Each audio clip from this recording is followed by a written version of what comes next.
What's up, everybody? Welcome back to Scrap Lounge, episode 8. Today we're going to be going through the career of heavyweight prospect Steven Asplund. Y'all tap in, man. Let's get it.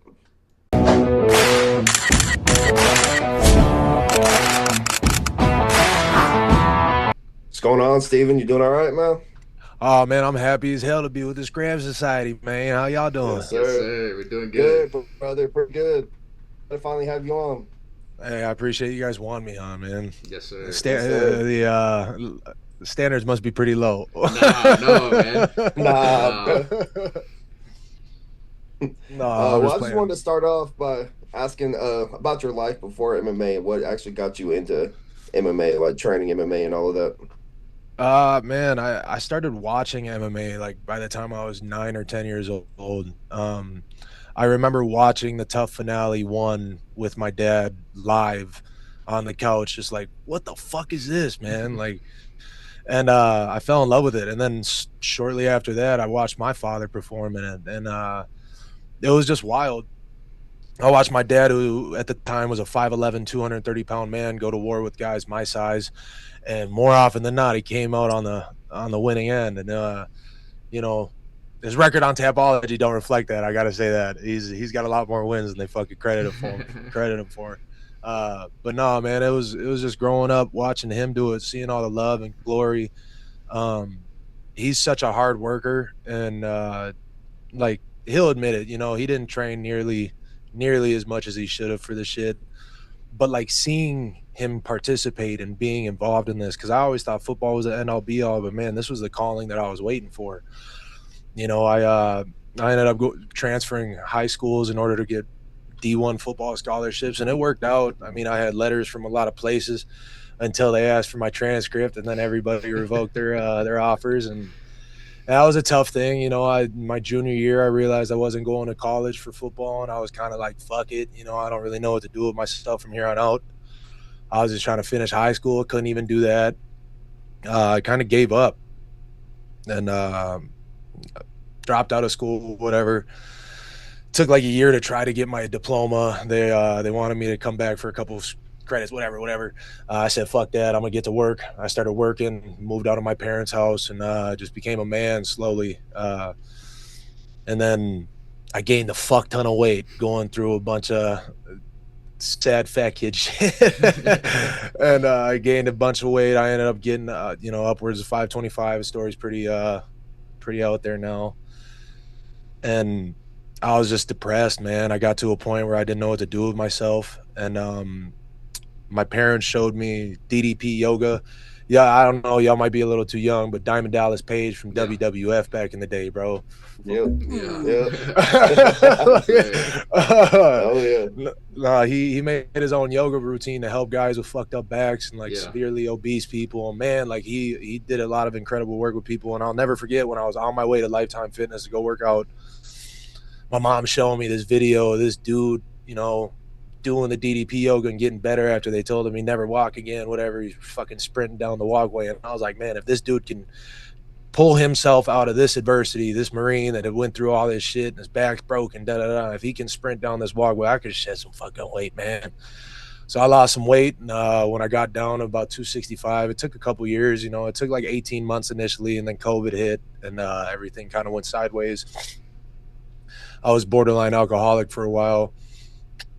Just 2020, 2021, fucking drinking constantly. And I gained another 60, 70 pounds. Just not caring, man. The world stopped. I felt like I wasn't doing shit. I was getting paid to sit at home and be, you know, whatever. I was going through some tough stuff in a abusive relationship and shit. And then finally I was just like, fuck this, man. Like, I'm gonna better myself. You know, we found out we had a kid on the way, and I was like, I need to figure out how I'm gonna make some extra money for my daughter, because, you know, concrete only pays so much. And I reached out to a couple of gyms. Turned me down because of some bad attention from my little brother. And then I ended up finding a home gym with somebody that my father had fought. And he's like, how old are you? I said, I think I was 22, 23 at the time. He was like, yeah, it's fucking time, kid. So I came in, trained for a week. I got my fucking tooth chipped the first day, and he was like, all right, well, you want to fight next week? And I was like, Oh shit. Fuck it, run it. You There know, you like go. risk it for the biscuit. Let's go. Yeah. You know, scare money don't make money, man. I Yeah. grew up fucking. I ain't afraid to risk shit. You know, and we went out there and I finished the dude in a minute and a half. I mean, granted, I had 35 pounds on the guy and fucking it was a little smoker event, but just to be able to do that. And then my second fight was shortly thereafter, a month later, and knocked the dude out, you know, in the second round. And then my third fight was actually against my teammate, Alvin Guzzi Hines. Mhm. We had a Muay Thai fight and fucking banged it out for 3 rounds. I ended up beating him. And then I went on a 6-fight win streak in MMA and just title. And man, it's just been such a whirlwind of shit since. Yeah. And it's like, just blessings, you know, like how blessed am I to be able to be in this situation, or how blessed am I to be in this position where so many guys would quite literally stab me in the fucking face to get to where I am. So hey man, I'm That's one way to grateful, put man. it. Oh, You for sure, mentioned- man. I mean, it's tough to think about. It's not tough to think about, but it's like it's crazy to think about when me and Guzzi were standing in the center of the octagon before my Sean Sharaf fight. We were sitting there sparring or whatever, and then we get done. And I gave him a hug, saying thank you, whatever. And he looks at me, he's like, dude, how many guys would fucking kill us just to be here? I was like, dude, I know. This shit is what dreams are, you know, made of. And I plan on making my dreams a reality come August 8th. There you go. Let's get it. You Oh yeah. mentioned during the weight loss process that at one point you spiked back up and gained about 70 pounds. What motivated you to get back to it? Depression, man. The same shit that made me want to lose it in the first place. I was disgusted with how I was. I had lost so much weight, and then I fell off again, and just completely lost gusto. You know, I lost that fucking ambition, Yeah. all of it. You know, and I just didn't like what I saw in the mirror, and that was actually roughly right around the time I rededicated myself to God and gave my life back to God. And you know, I just feel like I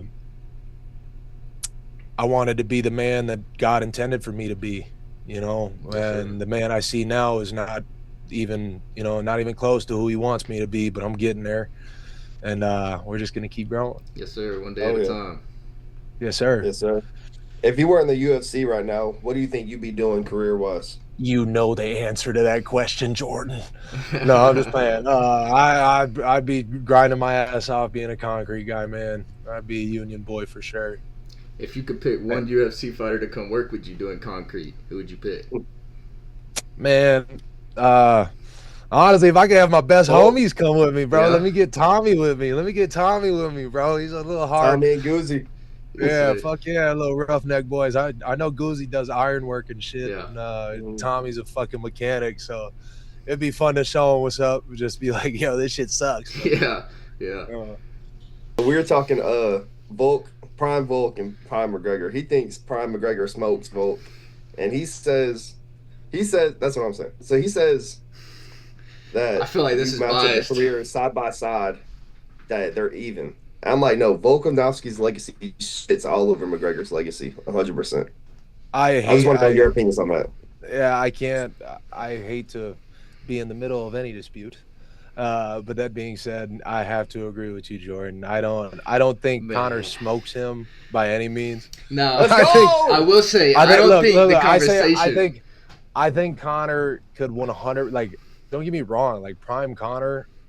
I don't know, bro. It's like I don't know. Like it's two different eras, dog. I fucking hate talking about this, especially now that I might see that little asshole at some point. Like, you mentioned that watching your dad come up when you had first gotten into watching fighting. What were some important life lessons that he taught you? Don't be scared, homie. Like I swear to God, man. Like my father, I feel like a lot of kids grow up and see their dad as Superman. You know what I mean? And I got to watch my dad be Superman day in and day out, dude. Like, just this motherfucker. I mean, granted, I call him a small guy now just because I'm such a big motherfucker. But like, I watch this dude. I don't know, man. He's always been my suit. You're gonna get me emotional talking about my dad.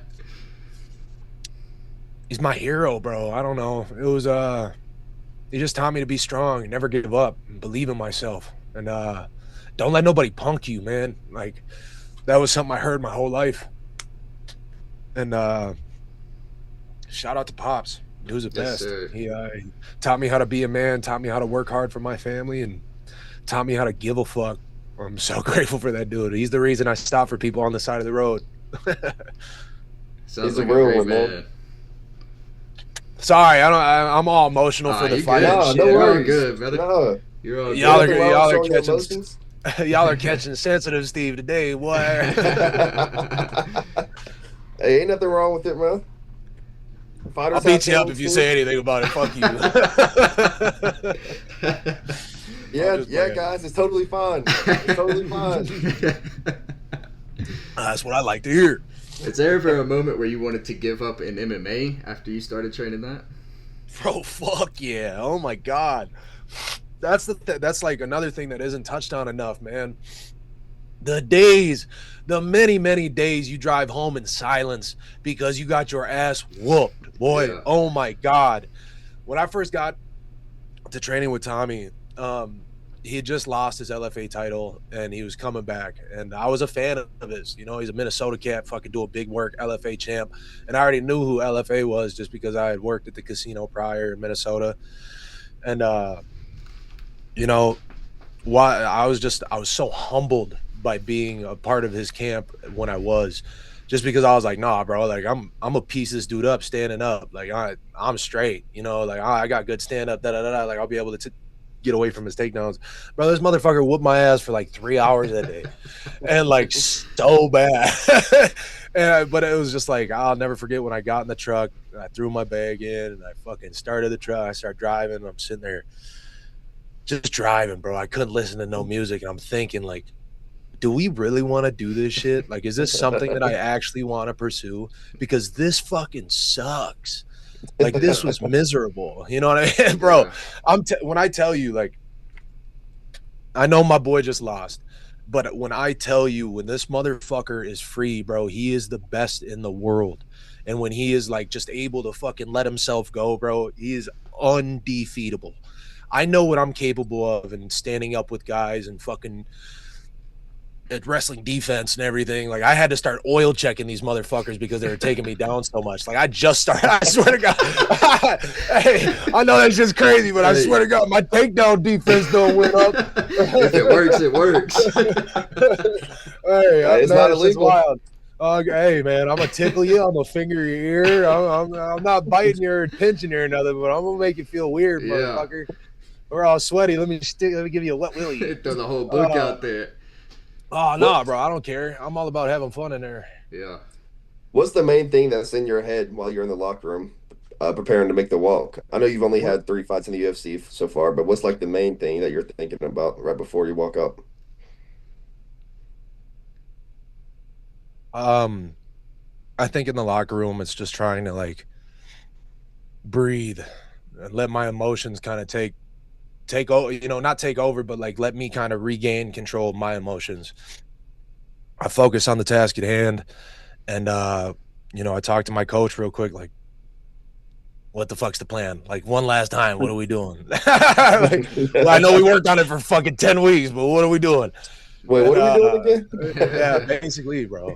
No, it's a lot of fear, man. And I mean, I don't know if that's just me because I feel like whatever. This is my 19th fight total as a, you know, MMA practitioner, combat artist. And it's always fear. It's always fear. But then I swear to God, I take kind of inspiration from Mike Tyson just when he talks about, you know, like when I'm walking, I'm scared. And then I get to the lights and I'm a fucking giant. You know what I mean? And like everything dissipates. And as soon as I get to that cage, I like look at my family. I'm talking about my coaches and shit. I look at my family. I give them a hug. I tell them I love them. We're going to do this shit. I go up, I say my prayer, and I walk into the cage and I find my family. And I don't know if y'all ever watched Sons of Anarchy, but there's a moment where a character, fucking terrible scene, but he's like, I got this. And it's fucking every fight. I look at my family like, I got this. He dies in the scene, but it's just like a cool little callback. But it's as soon as I'm in there, bro, it dissipates. And then I hear his music and then I look at that motherfucker. And it's always an eye engagement. I always stare at them. Like my eyes will not leave you by the time you walk into this fucking octagon. And they never look at me. Like the one person that looked at me was Vitor. And he was looking through me. He didn't think I was shit, bro. Like, I swear to God, rewatch that fight. That motherfucker was looking through me like I was cake, bro. You found out real quick, though. Second round, we got that motherfucker's respect. I mean, he took my goddamn movement from me, but we got his respect. Yes, so, sir. If you could go back and talk to your younger self, what advice would you give younger Steven Asplund, like 18, 19-year-old Steven? Bro, fuck everybody. Like, get away from a lot of the people you're hanging out with. I mean, these are lessons I had to find out later, and just like, don't give up on yourself. I wish I could go back and like show him where we are now, because I promise it would have been a fucking way faster start. Because I never thought, bro, I was just telling my wife this story, okay? So I was, don't give up, persevere, and tune out the noise. Don't let anybody change you. Like, that's one thing I try to explain to younger kids all the time is no matter what anybody says about you, do not let them change who you are. Because if you are a sweet person, if you are a smiley, happy fucking person, and someone tries to take your shine away, that's all it is someone trying to take your shine away. You're a bright light, doesn't make their light dimmer. It just shows that they're an asshole. Shine through. Sir. Don't let nobody change you, man. You're so much like nobody can be you better than you. So be unapologetically you and do it with a passion, man. We only get so much time on this earth. We're so like, just take advantage of everything we have. Time is short. Take advantage of it. That would basically be it. That's some good advice. Sorry for the convoluted answer. No, you're good. But no, you're good. I was talking to my wife, and it was funny. It was like my birthday. I was living with these two rednecks out of Roseau, Minnesota. And I had like a BOGO on Leanne Chin or something. And bro, I was scrounging for money at this point, right? Like I was working 2 or 3 jobs, bouncing, delivery driving, and then hosting. And whatever, it's my birthday, so I go to Leanne Chin, I get a BOGO. And then I was like, well, I got a little bit of money right now. I'm going to get a third one, I'm going to get a third. So I can go home. And I'm talking to my boys, and they're like, oh, happy birthday, brother. Like, what are we doing tonight? And we're talking and shit. And I was like, damn, man. I start looking in the mirror. I'm like, bro, I'd be a handsome motherfucker if I just lost some weight. Like, if I wasn't fat. And he looked at me, and he's like, why don't you lose the weight? Like, why don't you just stop eating so much? And I was like, nah. And then I fucking smashed all 3 entrees. It's just like nah, I'm good. Like Cher, bro. If I could turn back time. Bro, fuck. Oh, man. I know what would you say the best advice another fighter has given you? This is the most selfish game in the sport. You have to, or in the game, man. The most selfish game in the world. You have to treat it as such. It's tough. It is hard, man. But sometimes you got to leave people behind, and just evolve. And sometimes people don't see it as an evolution. They see it as like a fucking scorn to them because you're not working with them no more. And that is something that I was very grateful that I had good people around me with, that I'm consistently able to stay with now, that are just helping guide me, man. That was a tough slap in the face of reality when I found out that shit was real. If you could, if somebody watching this video is where you were a couple years back, what would be some advice you'd give to them? Look in the mirror and tell yourself that you could do this shit and that it's not that fucking hard. I promise you, it's not. Like, man, don't get me wrong. It's hard, but you have to choose your heart. You really do. It's hard to be a fat person. It is. It is uncomfortable. You smell different. You look different. You get treated different. You fucking sweat walking through the fucking like for 10 minutes outside. You start sweating bullets. Fuck, bro. I'm 265 right now. I sweat when I'm walking around in 90-degree weather. I can only imagine what it was like when I was 15, fucking 500 pounds, 16. And it's just like, you got to take that first step. You have to believe in yourself and just understand that, like, number one, if anyone's looking at you at the gym, more than likely they're impressed with you and proud of you, truthfully. And number two, just, consistency is key. Every day, do something. It doesn't have to be a crazy rigorous workout, but do something. And don't give up. I just don't give up. I feel like that's such and everyone quits at the first sign of adversity, especially nowadays. And I fucking hate it, man. Like, we used to be a strong people, bro. Like, we used to be so fucking strong, and now everyone's so weak-minded because of all the social media and shit. Don't get me wrong, I'm on social media just as much as the next fucking guy, but seeing what it's doing to our people and our society and just the people that it really does have an impact on, we're like, man, we're looking at kids fucking becoming weak-minded, no, no attention span, anything like that. And it's just like, man, we got to do better. So start with the man in the mirror, man. Michael Jackson, baby. Yes, sir. All the stuff with the social media has really accelerated these last few years too. Like it's gotten the AI is a motherfucker, bro. Oh, yeah. They're building AI data centers everywhere, and they're taking they're taking every single resource we have around us. It's for nothing that we need. So I don't know. It's crazy. Yeah.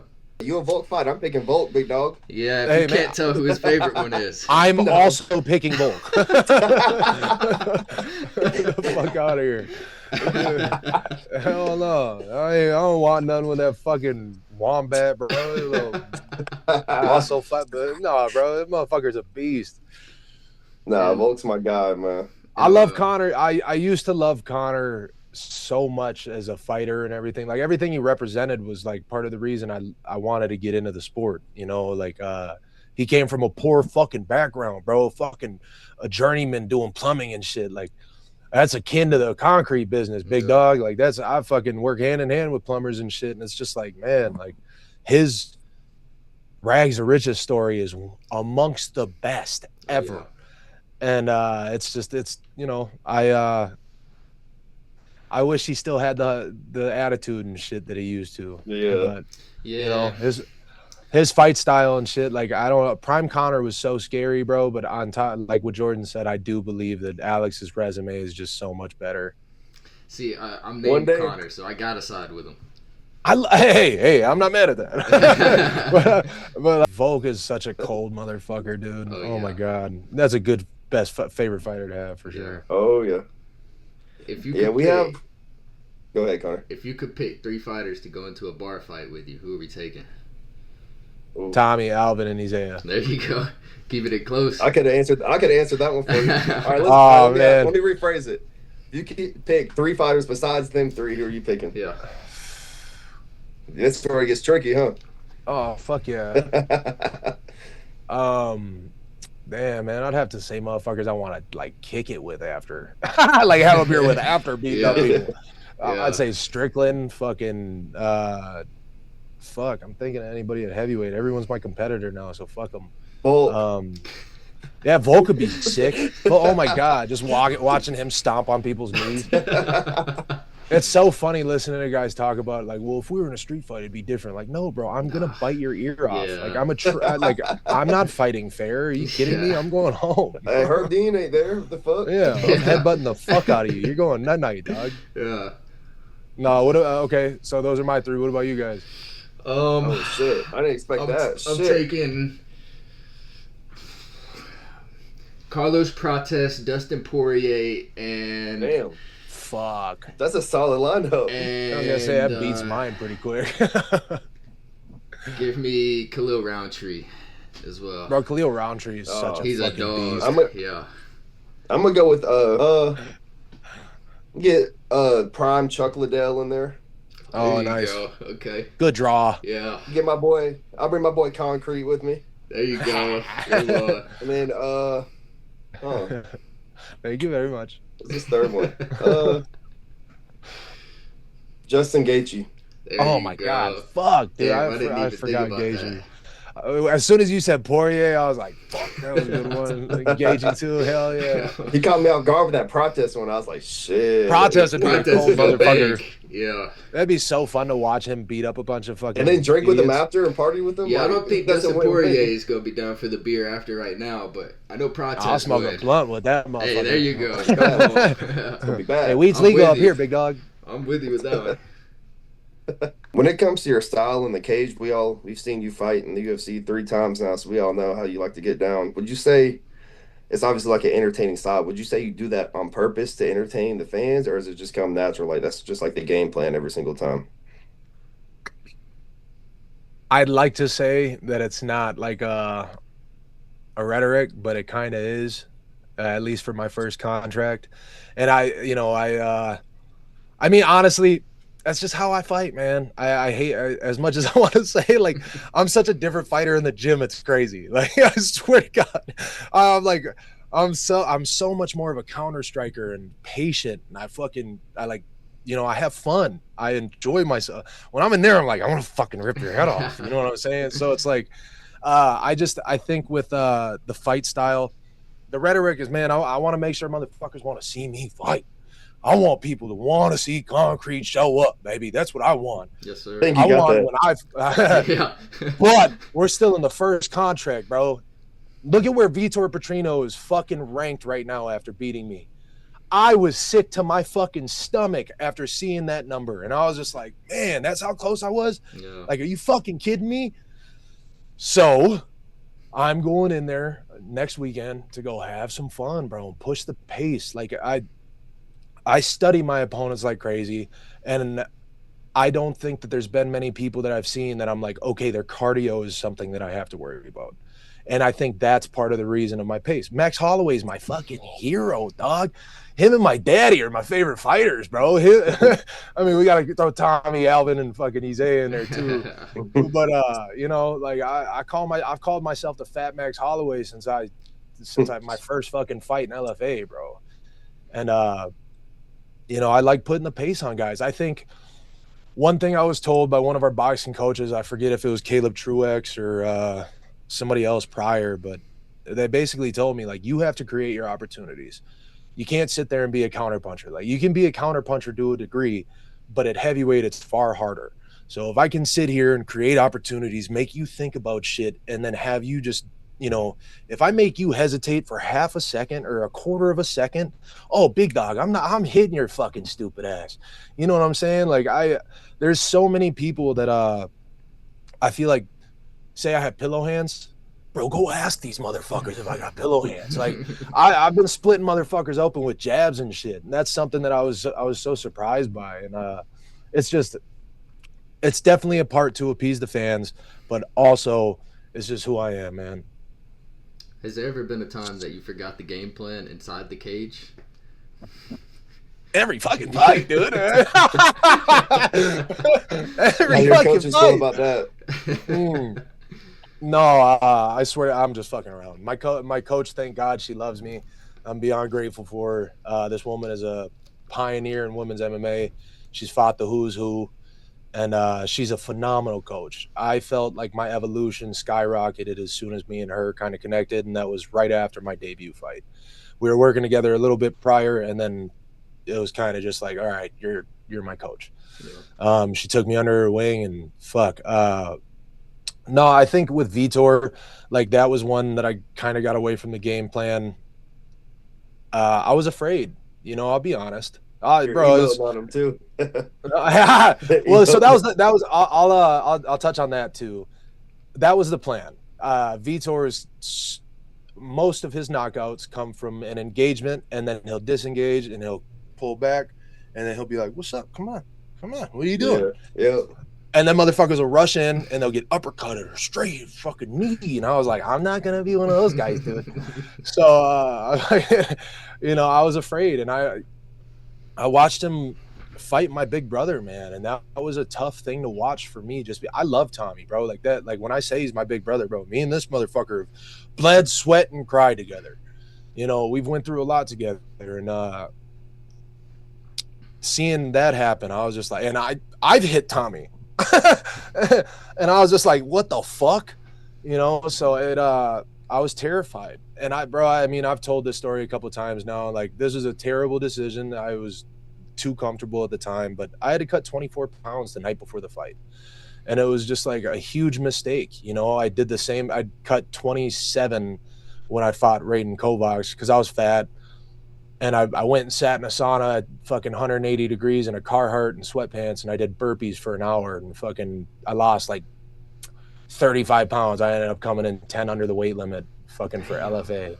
Man. And then, so I just assumed that I'd be able to do the same thing for this guy. And like, what a fucking mistake that was. Right?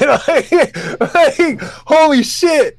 And I still, you know, and like, not to say that I'm proud of my performance. I am sad as fuck that I lost, and I am frustrated that I ended up going about it the way that I did, because I know in my heart of hearts that I could have put more into that camp. I could have put more into everything that I had there. That being said, I still put on a pretty decent fucking show. I think your And stock rose from that fight still. Oh yeah. I appreciate that, brother. Seriously. I mean, you know, thank God Hunter called me after the fight, and we got to talk for a little bit, and he was just like, "How you doing?" And I was like, "Give me a week, I'll be ready to go again." You know what I'm saying? Like, you know, the boss is calling. Are you fucking kidding me? So I was geeking. Yeah. I was gonna tell him the funniest part of that fight is we were on the phone talking about the fight after it happened, and then like I think it was like 8 minutes after we got off the phone, I see you post on Instagram. You're like, "Yeah, motherfuckers." Yeah. Oh, bro, I was so well, heartbroken.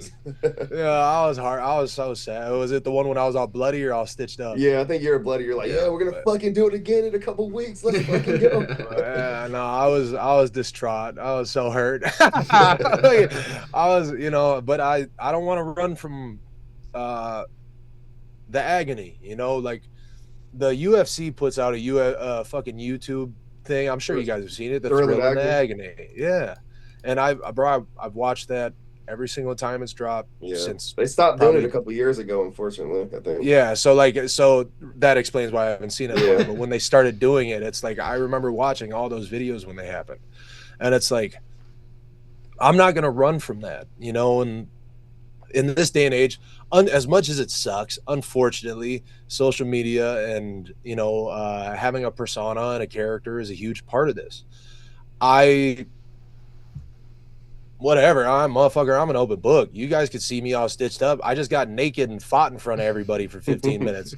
I can show my face beat up. You know what I'm saying? Like, it ain't a big deal. And I feel like this is also just another affirmation to any other kid, man. Like, don't run from the shit, man. Like, life ain't always pretty, man, but we can make it pretty. You know, it's about finding a perspective. And I was so sad about that fight because we had a baby girl on the way, and I'm fucking sitting there like, what the fuck am I gonna do with 10 G's? Like, I gotta pay all these people out, and like, God is good, man. I was taken care of, and we lived. You know, I got another day to survive. I got a chance to fucking wake up and start training again. And you know, it took a while. Vitor fucked me up, that fucking bastard. but no, man, we're back, and I'm ready to put on a fucking show, man. Win, lose, or draw, I'm leaving my heart on that octagon, man. I'm ready to go out there and have some fun, bro. This is what this shit is about. My daily life is so much harder than what I choose to do in this shit. So fuck it, run it. Scare money don't make money, baby. Yes, sir. Hell yeah. So, looking at the heavyweight division right now, I'm asking you something that you can't answer with saying Guzzi or Thomas. So, looking at the heavyweight division right now, you can pick one fighter to fight, ranked, unranked, but they have to be on the heavyweight roster right now. Who are you picking, and why? I know you expect me to say fucking Hogan's punk ass. I like everyone's asked me about him so much. I have to bring this back. I don't want to talk about this guy anymore because it happened a while ago. Yes, I've had choice words with him, but I'm so far out of the realm of where he's at right now. That's the truth. Yeah. And I have to get quite a few wins to get even close to that motherfucker right now. So I think the fighter that I like, bro, you know, so I swear to God, I was going to do the Dustin Poirier meme after the fight, and I was going to call out Jamal Hill. Ooh, that would be a banger. If I could get a win over a former light heavyweight champion in my fourth fight in the company, that solidifies me a pay raise, and that solidifies me a fucking real deal Holyfield motherfuckers. Say maybe, but at hevidweight, they need names. So yeah.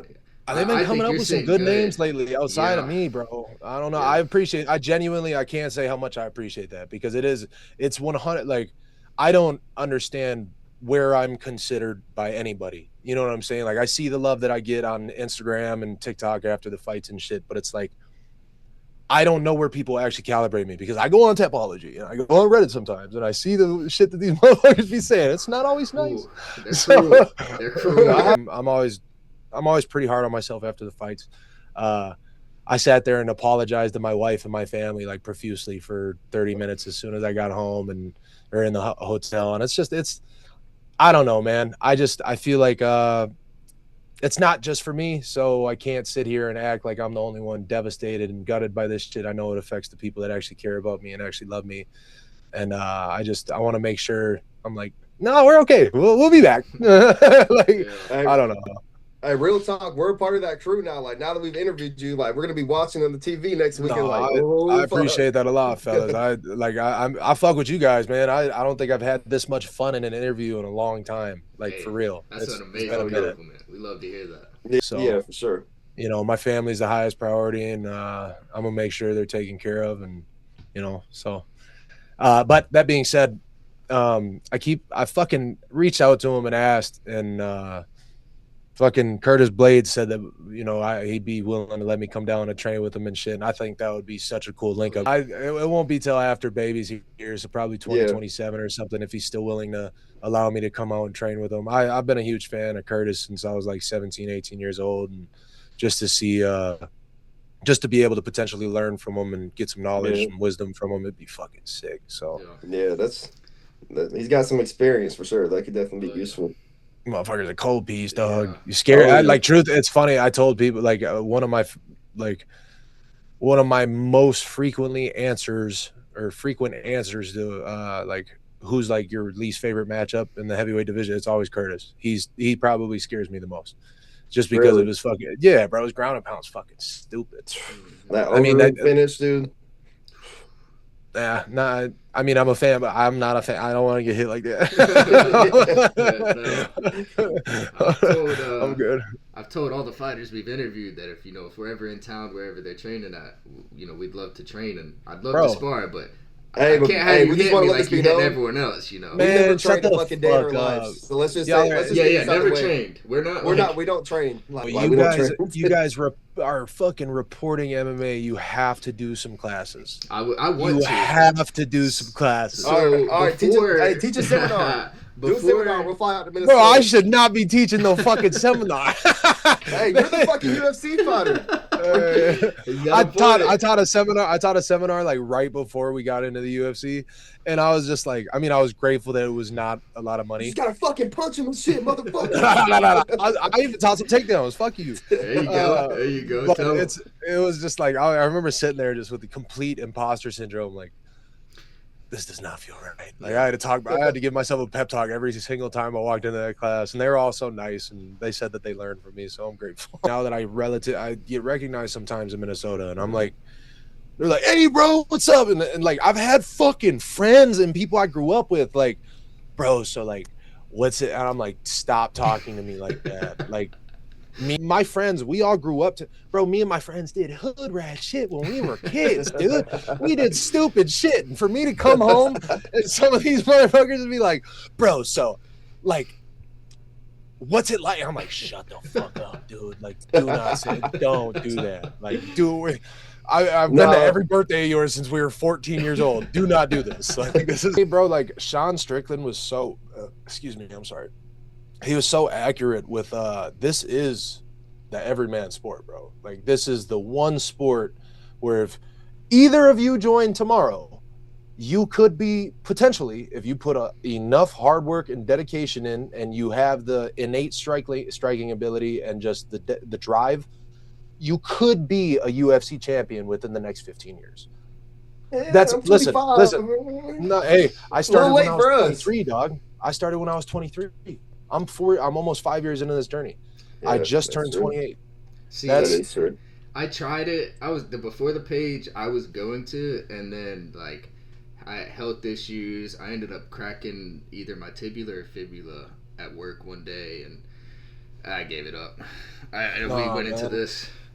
And there's no, like, the thing is too is like, I'm not saying that there's anything like every guy needs to be fucking doing it. That's not what I'm saying. What I'm saying though is number one, every male 100 every person should 100% participate in a smoker fight at the very least.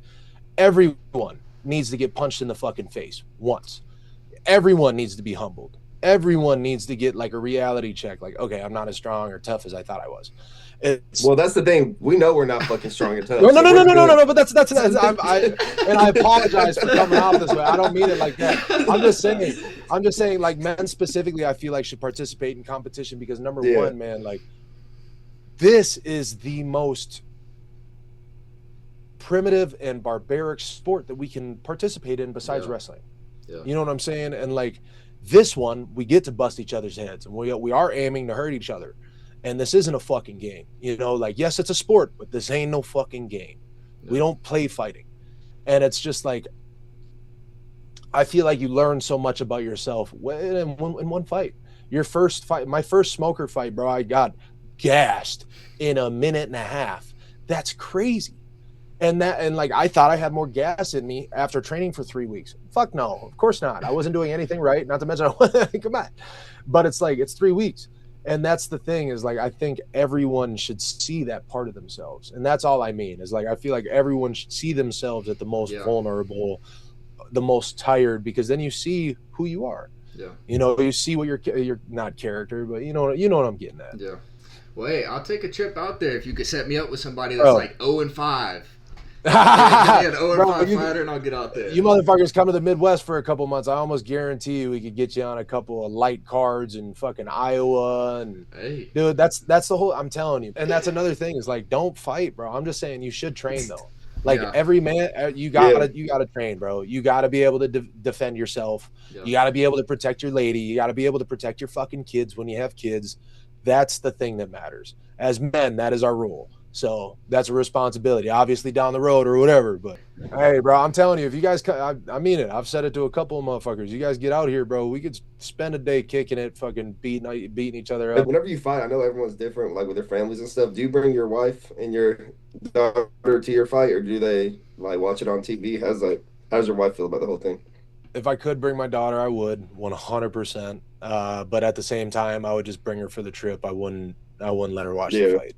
Yeah. I don't want her seeing that, you know, and it's tough because, like, I've seen people's kids after the fights, and I feel awful, you know, and I can only imagine what it was like, because, like, I'm fighting for custody of my daughter right now. I get her every other weekend, and 2 days for 3 hours out of a fucking day the week prior, and it sucks, man. Like, I put myself on child support. I've been pursuing this, and when she got to see me when I got home, man, like, that was tough just to see her cry and touch my face, and she was just like, "Are you okay?" And I was like, "Baby, I'm okay. This doesn't hurt. Like, Daddy's okay. I promise." But no, man, it's, you know, my wife, I can't do it without her being there. You know, like, it's obviously I'm gonna have to eventually as our clan grows and stuff, as we have more kids and stuff. But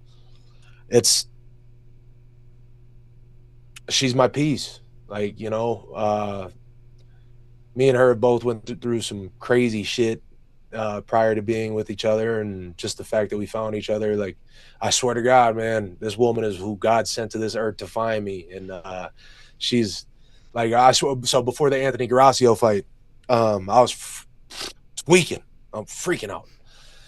It was the night before weigh-ins, and I had fucked up, and I ate like 1,500 milligrams in THC edibles. Oh no! I was buzzing, homie. Yeah. I'm in the back of the Uber driving through Vegas, looking like I'm in the Matrix. Oh, man. And I started freaking out. I went and saw my parents, and we sat in the pool for a while, whatever. And I'm just trying to relax, but I can't get it out of my head. I'm like, this motherfucker's going to put me to sleep. You know what I'm saying? And he's putting guys to sleep at the touch of a button, dude. Like, every fucking guy is single touch down. Yeah. And I looked at my girl. We got home. We got back to the hotel room. And this is also multiple conversations of me telling her, like, I'm going to fucking kill this dude. This is like, I'm telling you, peaks and valleys, bro. But we're sitting in the room, and she's like, "Are you okay?" And I look at her, and I start crying. And I was just like, you know, I'm afraid. And I'm not like, you know, tears are streaming down my face. And I'm just like, I'm scared, you know. And she's like, "Why the fuck are you scared?" And I was like, you know, if I'm being honest, I think he's going to knock me the fuck out. Like, I feel like I'm going to go out there and die. And she looks at me and she she didn't slap me, but she grabbed my face. And she's like, "What the fuck are you talking about?" And she like threw me on the bed and she like lays on top of me and she's like, "Steven, do you think Frankie could knock you the fuck out in one punch?" And Frankie's my big brother. You guys have seen him on the TV a couple different times. And I was like, I mean, maybe if he cheap shotted me, like maybe. And she was like, then why the fuck is this dude gonna knock you the fuck out? And I was like, you're right. And I fucking got up and I started shadow boxing and shit. I was like, And it's, like that's all you needed. Bro, she breathes belief and faith and energy into me. We talk about God before the fights and we say prayers together before the fights and we talk about our babies and what the future holds and what, we didn't come this far just to come this far. Like, let's go out here and do what the fuck we came here to do. Like, believe in yourself. We ain't got no choice. And, so yeah, my wife goes out there with me every time. These long ass answers, man. I'm so sorry. No, bro, we love it, bro. That's perfect. But yeah, no, my wife is with me out there every time, and if I could, man, I'd have my baby girl with me. But fortunately, I get to come home and see her almost immediately after. So later in life, if she expressed to you that she wanted to start fighting, would you let her? It's not about letting her, right? Like, she's gonna make her own choice. Yeah. I'd have to be supportive, but I would also I'd have to convey how I feel about it because I wouldn't be happy about it. Yeah. Damn, I don't know why that question made me tear up. I don't ever want to see my kids look like I did. Yeah. Like, it's like the Mike Tyson shit, bro. Like, I fought this hard so you don't have to. And that's what I want to make it. That's why I want to make it. I want to give my children a better life and make something happen. And obviously, yes, I would be very supportive, but I don't want them to. Yeah. I feel that. Dream opponent in the UFC that could be past or present. Past, I want to fight Brock's big ass, bro. Like, Brock. I feel like that would be Brock. I feel like Brock would be such a because, like, bro, all my teammates are wrestlers. Yeah. You know what I'm saying? And like, he was such a dominant fucking wrestler. Like, he could have been. We didn't really get to see much out of him, but like, if he wasn't so fucked up in his intestines, he would have had a far longer career, I'm sure. Yeah. And that would have been incredible to watch. I think that would be a fun fight just because, like, he's a Minnesota guy too. I grew up watching him. Like, I always loved Brock until I found out who he was. Otherwise, like, I think, like, bro, fucking Mirko Cro Cop. Like, that would be such a fun fight to take part in because he's so dangerous. Yeah. Like, fuck, who else? Like Derek Lewis. And I only say Derek Lewis because I'm a huge fan. Yeah. That's it. I no disrespect, nothing like that. It's just I got into this to, like, the fact that I'm even in the UFC and I can say, like, I know we're not peers, but, like, we're peers. We're in the same division. Yeah. Y'all are fucking peers. We're not on the same level, but, like, it's this dude never gives himself any fucking credit. I'm getting tired of this shit. If Derek Lewis is here, you're here, and then we're down here. So, bro, you guys are dead ass acting like he's an amateur fighter that's 0-8 or some shit. Like, I get it. I'm just giving a hard time, but that's so funny. No, bro, I don't like. I don't get because you like grew up watching him, like, and he was one of my heroes growing up. Or not growing up, but like when I was watching the UFC fucking 10 years ago, and fuck Derek Lewis. I want to fight Taliesin Teixeira. I think that'd be such a fun fight. So I think his gas tank isn't the best. But at the same time, I think we might end up training together if I ever end up getting out to Connecticut. But we'll see. Just because, and like his fight style, like he's such a big lumber motherfucker. He'd be so fun to try to figure out. Like I think tough puzzles are fun. Like Volkov. Oh my fucking God. Volkov scares the shit out of me, and like I would love to fight his ass. Yeah. I'd rather spar him. Fuck fighting him. I'd rather spar him. But that would be like an amazing person to learn from. Otherwise, we'll go one more blast from the past. We'll go Kimbo Slice. Ooh, that's a good one. That would have been fucking. Because my dad, if I'm not mistaken, I'll ask my father about this later and fact check with you guys, but. If I'm not mistaken, my dad was offered to fight Kimbo back in like 2011 or something for Strikeforce. He got offered Herschel Walker first, and then it was Kimbo Slice, and then both of those guys said no. So I think, Damn. Man. Yeah, that's a so, fight. So the most entertaining fight of all time. Just your top most, like only one. Holloway and Cater. Yeah. Okay. I don't want to steal his answer, but I might have to steal his answer. No, you can't. No, you can't. You got to come with your own. You can't steal his answer. I don't mind if you want. Hey, I'll change mine. I'll change mine. Fuck that. He can have that one. Yeah. Let me take that one. Rory versus Lawler 2, bro. Or actually, what the fuck? Or Van versus Van and Royval. All right, I'm going Usman Covington 1 then. That was a fun fight to watch. Yeah, I loved watching. I love Kamaru as a person, and his resume is crazy. I was never the biggest fan. Like when he knocked out Masvidal, I thought that shit was crazy. I'm still a huge fan of Masvidal. Big fan of Kamaru just because of his resume and everything he's accomplished. He's a beast. Yeah, for sure. I just always loved that. That fight was just so crazy to me. Yeah, I remember I was fucking hammered watching that shit on my couch. Like, what about one rule you would change in MMA? It could be taking a rule out. Don't you fucking say it. Don't you fucking say it. Bite him. What the fuck did you think I was gonna say? I don't know. That's not actually the rule I changed. What were you gonna say, Jordan? No, it's not what I think you're gonna say. It's what I know he wants you to say. What do you want me to say? Nah.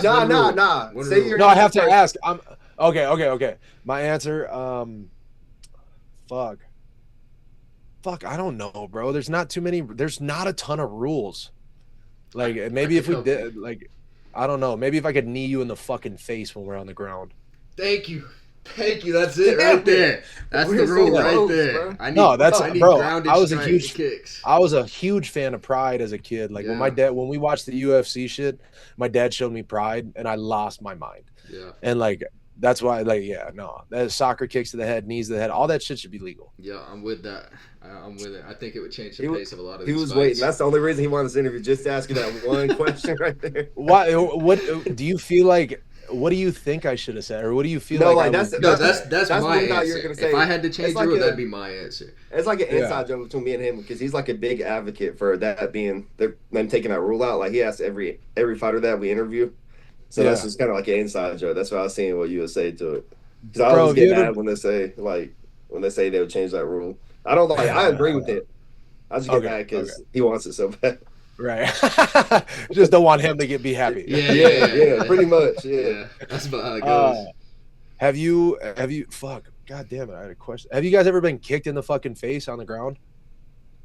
No. Sucks. It sucks, bro. Okay, I didn't know if you've ever been in a fist fight, guy. I ain't getting kicked in the face, no. No, bro, I got kicked in the face by some like 20-year-old when I was like 15. I was behind an LA Fitness. And I was like, yeah, bro. Like, I got him back. But I did. How tall are you? I'm 7 feet tall. Yeah. No. I'm 6'3". I'm only 6'3". So what do you weigh? Like 190, 210? No, I'm about 230, 235. Oh yeah, we're in the same weight class, Jordan. You talking all that shit? No, I'm light heavyweight. All that shit.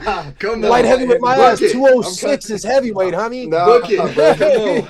You better start cutting. I'm out of camp. I'm gonna come down to 205 next camp. Book it. I want to see it. And then what about you, Connor? How tall are you? I'm 6 foot and I'm about 170, 185. Oh fuck yeah, okay. I fluctuate between 170 and 185, but neither are weight classes that I want to go into. Yeah, I know.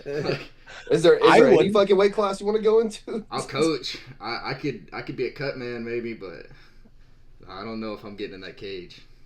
Well, I don't think any of my future opponents are easy fights, but like heavyweight is by far the easiest division in the UFC right now. Yeah. So I'm happy. It's a good time to come up in it for sure. Well, fucking Alexander Rakic was just talking about coming up to heavyweight and shit. And then Johnny Walker. Fuck that, y'all stay down there, man. Like, fuck that, bro. Y'all stay in light heavyweight, bro. It's like a year ago, everyone was talking about how bad heavyweight is. Now it's like everyone's talking about how bad light heavyweight is because everyone's fucking moving up. Somebody told me, I don't know if this is true or not, but somebody told me that me and Sean Sharaf were the first heavyweight bonus since Derek Lewis and somebody else. I'd believe it.